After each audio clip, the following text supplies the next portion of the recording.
let's talk about custom events. Look, after the Bubble API connector, this may be one of my favorite parts of the Bubble building experience. Why? Because custom events rock. But what are custom events? So they are basically just subroutines. They take input parameters and they can return back a result. So what makes them special? Why is Dennis so crazy about custom events that he wants to do a whole video about them? Custom events are how you make sure that your workflow steps happen when you want them to. There's only really two ways of doing this in Bubble. One is when you use the result of a previous step in a workflow, and the other is when you use a custom event. Bubble promises us that if you trigger a custom event, it will execute completely before it will continue the next steps in the workflow. So this is really important.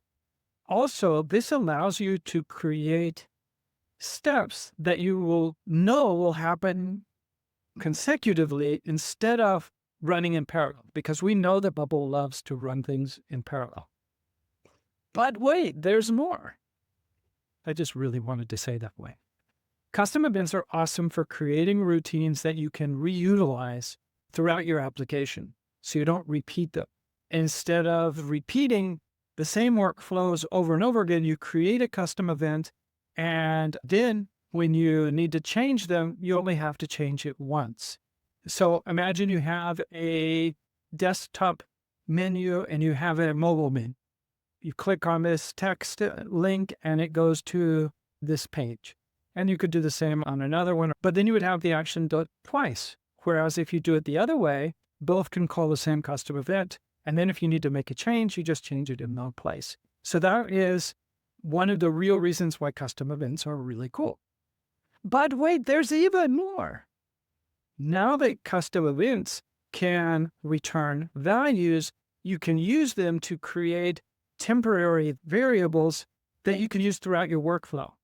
So, for example, you can create an event that returns a database search. For example, let's jump into the builder and see one here. This is a custom event that the first thing it's going to do is trigger another custom event called calculate refreshed transactions.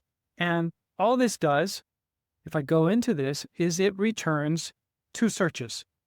What I do is the first step is I run this custom event that does the two searches. And now all of my steps afterwards, they don't have to do any more searches. So I don't have to pay Bubble for them. They're already run. I can just reference them as the result of that first custom event that I did. So here, when I want to make a list of changes, I just look at result of this first step. Its result was, and I took the list of transactions and I made that and I used it. So now I can do a search once and use it as many times as I want inside my workflow without having to repeat it. Not only does this save me time and money, but it's great because if I have to change that search, I only have to change it in one place, which is awesome. This is also great for doing calculations. So if you need to do a calculation and you want the result of it, do it in a custom event, return the result, and now you can use that result in any other place in the workflow that you want just by referencing the result of that first custom event. So this is really powerful for making your workflows more efficient and also being able to do things that beforehand we just couldn't do. And finally, I want to share with you one more awesome trick that you can use with custom events in your application. Bubble has an action that is called trigger a custom event from a reusable element. That means that you can create a reusable element in your application, call it core functionalities or call it reusable events, whatever you want to call it. You can just embed that reusable element onto any page that you needed, and then you can reference and call the custom events that are inside that reusable element whenever you want. Now you have a repository, a library of custom events that you can use anywhere in your application. Just put the reusable on the page and then you can trigger a custom event from inside of it without having to copy it or duplicate it into that page. So once again, we're making maintenance easier. We're making things more efficient. And that is just a really awesome way to make your application more modular so that maintaining it and updating it is easier down the road. Believe me, the more times you have to copy and paste something from one page to another, the more complicated it's going to be down the road. So this is a really great trick as well.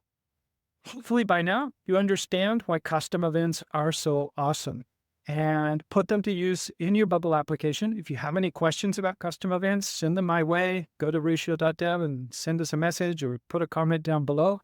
Hope you've enjoyed this short and quick video. See you on the next one. Huh.